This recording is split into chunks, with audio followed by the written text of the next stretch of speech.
زموږ شروع کیږي د پاور پوینټ کورس چې پاور پوینټ څومره ایزي دی او څومره اهم هم دی. په دې کې ډیر شي بلا کارونه کیږي، په دې کې پریزنټیشن وي، په دې کې انیمیشن وي، په دې کې مختلف سلایډو کې ډیزاینونه دي. صحیح شو؟ نو په دې کې به موږ نن کار کوو پریکټیکل چې تاسو ته زه وښیم چې پاور پوینټ څومره ایزي دی او څومره آسان هم دی. که دې نه علاوه چا د مایکروسافټ ورډ او چې په دې باندې دا یو کورس دی، دا بیا بل کورس دی او دغه شانتې موږ په خپل تمنیل باندې دا لیکلي دي چې پارت 1 پارت 2 پارت 3 داسې به موږ ورکړي. نو په دې کې به موږ کورس کمپلیټ کوو چې بیا به کورس په دې کې هم کمپلیټ شي او بیا دغه شانتې وي چې تاسو ته به آسان هم وي. که یو کورس یو کلاس وګورئ، پارت 1 وګورئ، بیا هغه تاسو په هغې باندې پریکټیکل کار وکړئ، هغه تاسو یاد کړئ. نو بیا سبا له بیا پارت 2 وګورئ، هغې باندې بیا پریکټیکل کار وکړئ، بیا پارت 3 وګورئ. ٹھیک شو؟ نو دې به تاسو ته بیا پاور پوینټ ډېر ایزي شي او ډېر به ورته آسان هم شي او یاد به هم کوئ پاور پوینټ کې څه کارونه کېږي. صحیح شو؟ نو سکرین ریکارډ سټارټ دی. زه ځم سکرین طرف ته، زه تاسو ته پریکټیکل وښیم پاور پوینټ چې پاور پوینټ باندې کار څنګه کېږي. صحیح شو؟ راځئ ځو سکرین طرف ته او زه تاسو ته ښیم. اول چې زه راشم کمپیوټر طرف ته، نو کمپیوټر تاسو ته ما مخکې ویلي دي 2 کلاس ما مخکې اخیستي وو په آوټلوک او په جیمیل باندې چې موږ به ځان لپاره یو کم سافټویر چې کولاوهو نو هغه به څنګه کولاوهو. مطلب زموږ سره په پی سي باندې پروت وي دا کوم چې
دلته پورته راشئ د هوم ټیب باندې، نو دلته لیکلی دی نیو سلایډ، کنټرول ام د دې شارټکټ کی ده، دلته سلایډ لیکلی. صحیح شو؟ نو ما تاسو ته وایي چې دې ته به سلایډ وایي.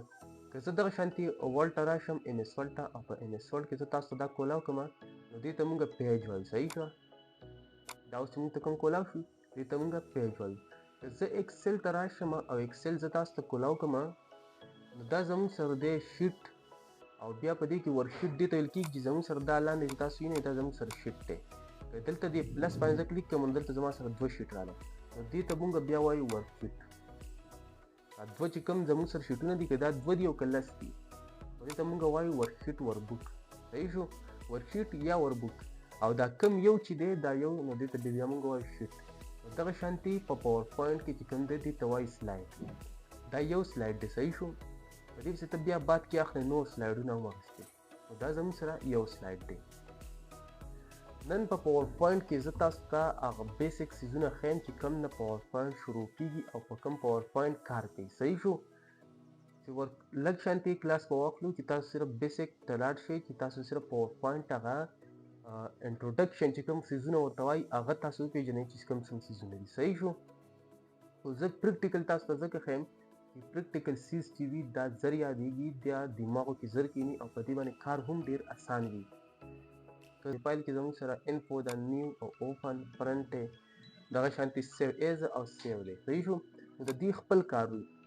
بیا تاسو دلته راشئ دې کې هوم دی او انسرټ ټیب دی، ډیزاین ټیب دی او ټرانزیشن دی او دغه شانتي انیمیشن دی او سلاید دی.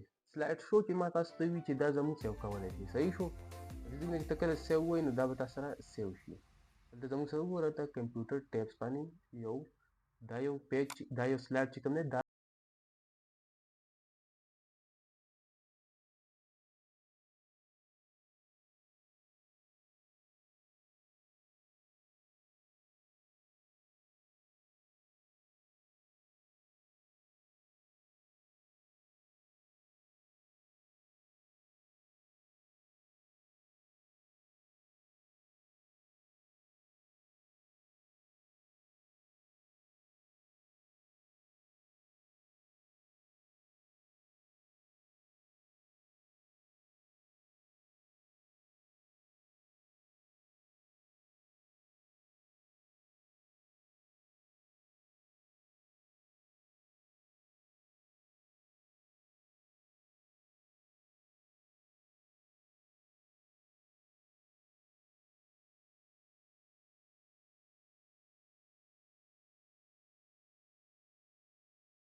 کولی شي او د دې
سبسکرایب کړئ.